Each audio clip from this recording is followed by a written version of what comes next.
Did you get a sense from your parents and family of what life was like for them before the war? Yes.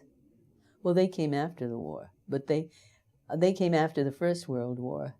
And my father had fond memories of Poland. The food was so good, and this was so good. And my mother would cut him down immediately.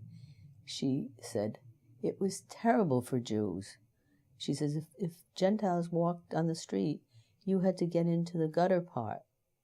You know, at that time, they lived in Praga, which was like a suburb of Warsaw, like Brooklyn is to Manhattan. And she said, it was terrible for Jews there, terrible. So she had no fond memories. My father had fond memories. So, and he didn't find anti-Semitism for some reason.